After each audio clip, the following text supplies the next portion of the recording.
there, fellow YouTubers. This is Stephen Lopez of SteLo Productions, and welcome to Ride Riffs. Today, not only do I have 51 Napa with me, but joining me as well is CopperKiddo.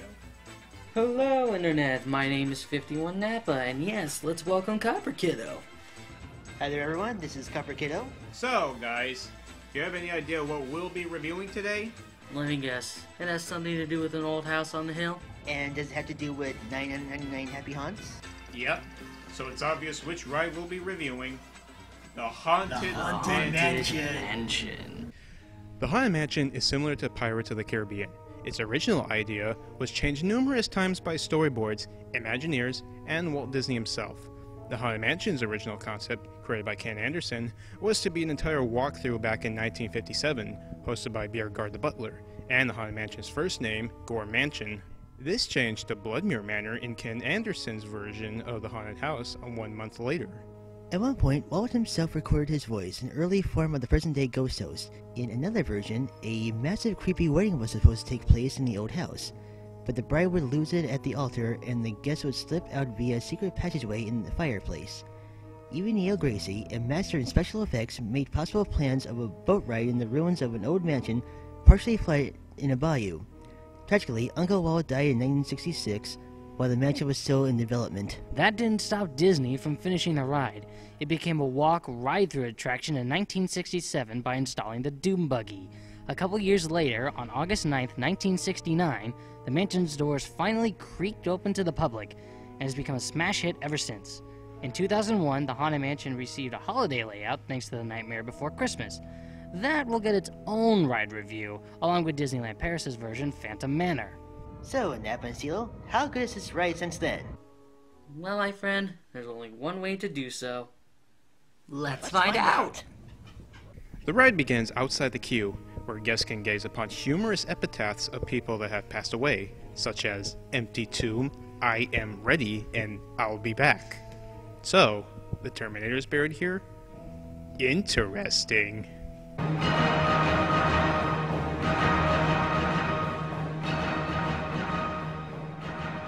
We then proceed through the queue line into the mansion's foyer, where we hear an ominous funeral dirge echo through the room. Originally, there were plans to have a marble bust come to life, but most people would either be too nervous or excited to take a look at the bust. I wouldn't be nervous or excited. You're in a freaking haunted house. I don't have time to stare at someone's head forever set in stone. A marble bust talking to a group of nervous, excited people?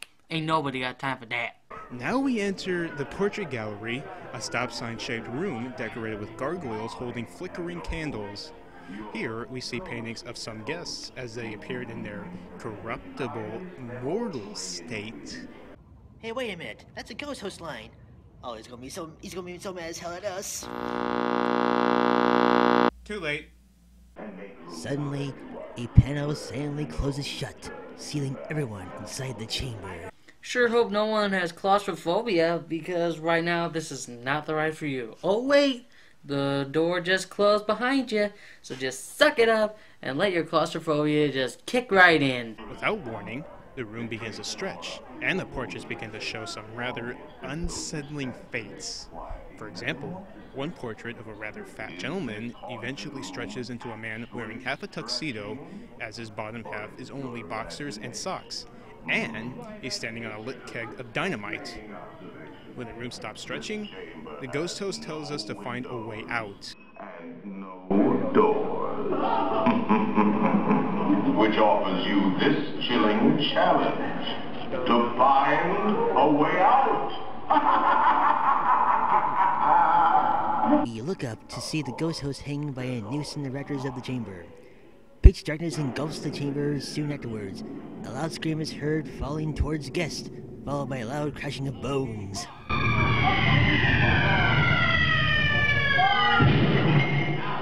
Well, he sure knows how to hang around.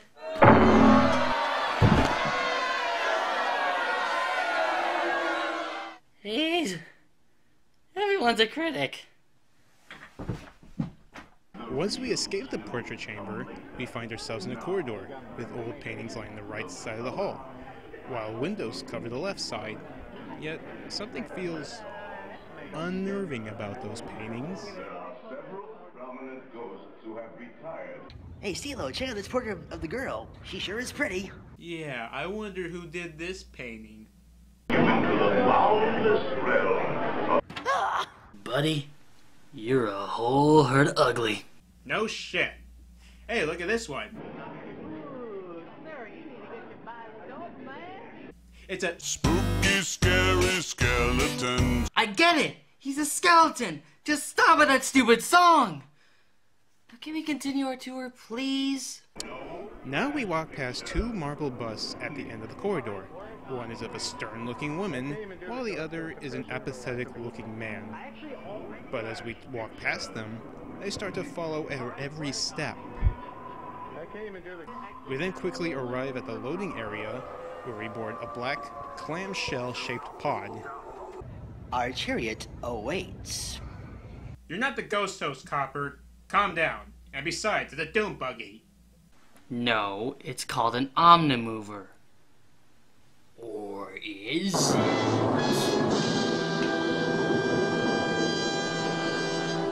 We've boarded our doom buggy and go upstairs to the second floor, and find ourselves looking down an endless hallway, halfway down the corridor, to infinity And beyond!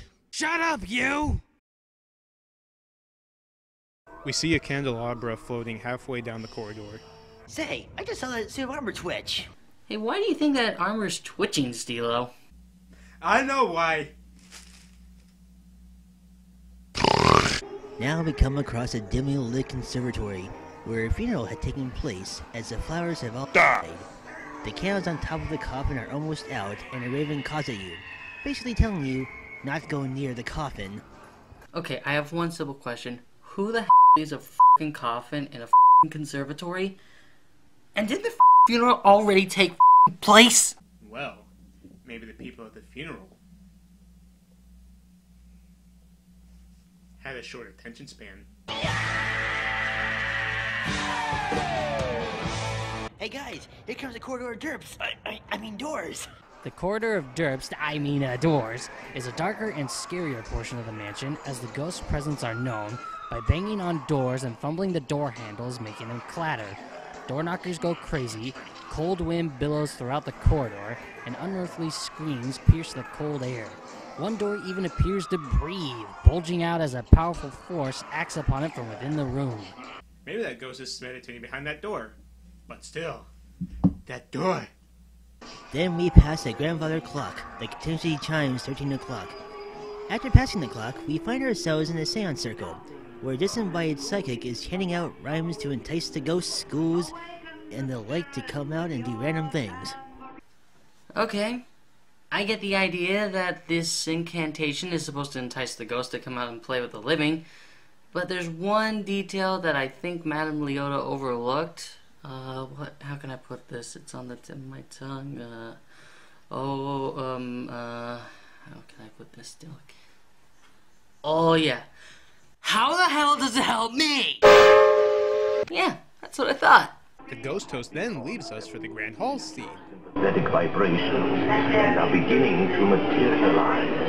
They're assembling for a swinging wake. They'll be expecting me. I'll see you all a little later. What? You're leaving us? Get back here! I'm supposed to survive without you! As we travel in a corridor above, we look down to see many a ghost enjoying some kind of party. Apparently it's a birthday party, as a woman is blowing out her candles on an oat cake. Other party guests are visible, including Caesar's ghost at the opposite end of the table. One poor guy can be seen under the table. Even the fire has died, no pun intended, and has reappeared as a creepy green flame in the fireplace. Two duelists never stop fighting as their ghosts materialize out of two paintings. Organist plays away a variation of Grim Grinning Ghost, which we'll talk about later. And instead of musical notes that fly out of the pipes, Shrieking skulls will shock your soul. I can't take it anymore! Don't you know I'm loco?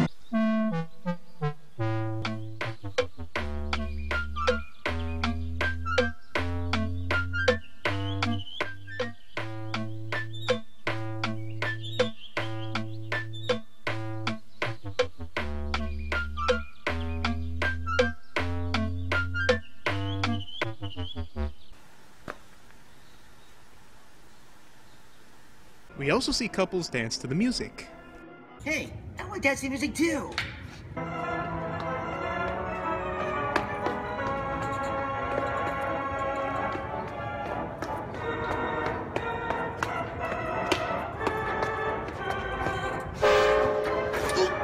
Now we enter the attic, which has undergone a disquieting metamorphosis. Originally, there was to be a hatbox ghost, where his head would disappear into his hatbox and back onto his shoulders with every beat of the bride's heart. Prior to 2005 at Disneyland and 2006 at Walt Disney World, the attic only had a crap load of trunks, boxes, and other junk that would make the show hoarders jealous.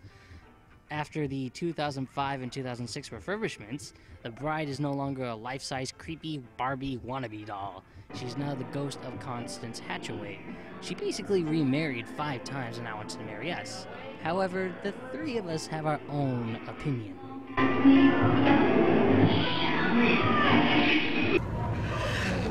We don't want to marry you! You sick woman! Go away! Kill someone who cares!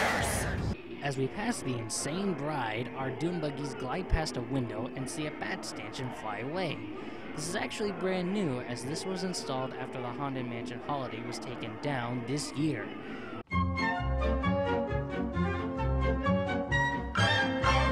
Our doom buggies then glide into the graveyard, where we get to see all the ghosts singing along the 5 marble busts, singing a jazzy version of Grim Grinning Ghosts.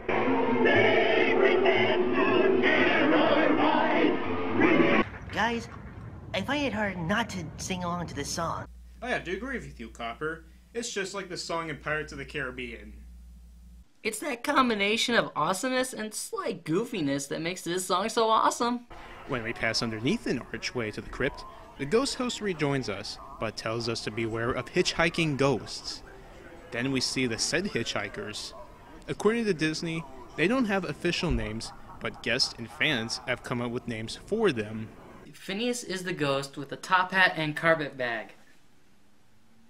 Ezra is the tall bony ghost tipping his hat.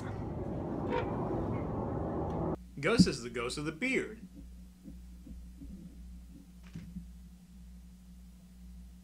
We then pass by a set of large mirrors, and we see that one of the ghosts has decided to hitch a ride with us. With a loud ringing laugh, the ghost host lets us leave. As we leave our doom buggies, an echoing, mournful chant of grim grinning ghosts fills the crypt.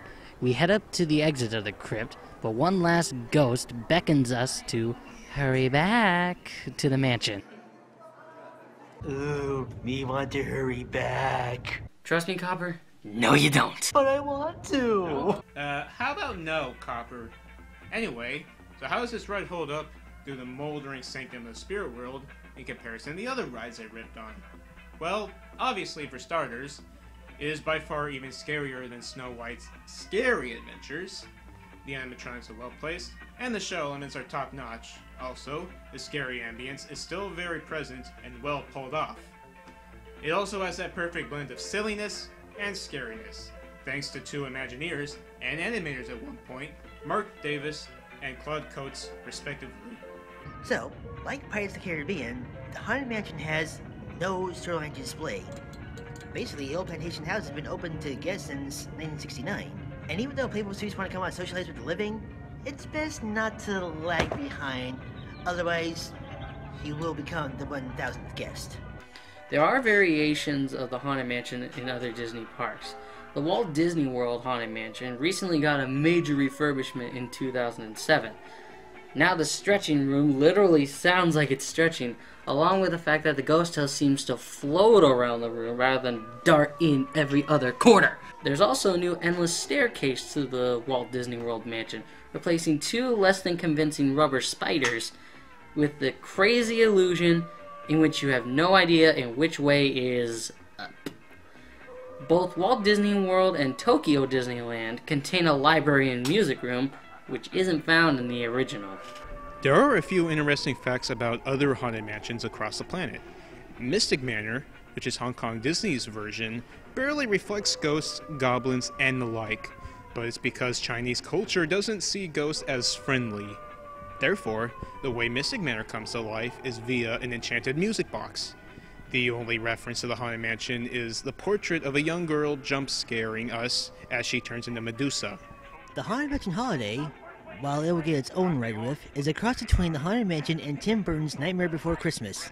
The basis of this is that Jack Skellington decides to show us humans how Halloween and Christmas can blend in perfect disharmony.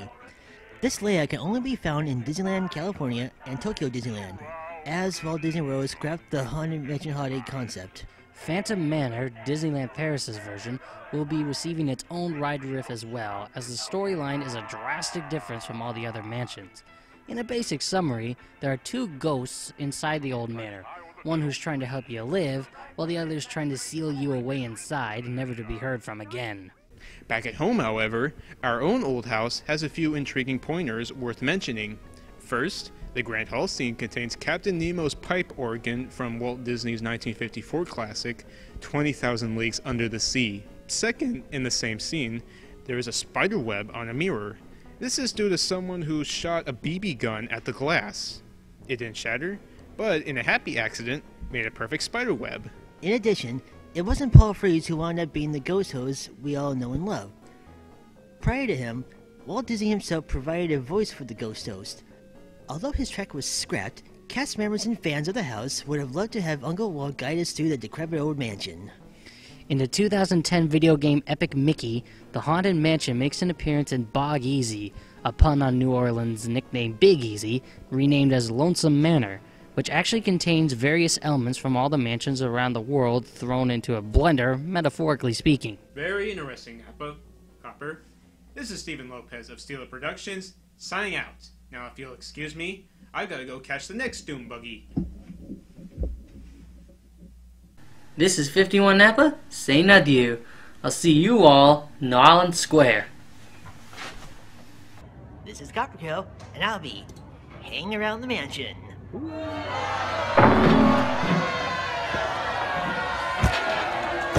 Just like Napa, everyone's a critic.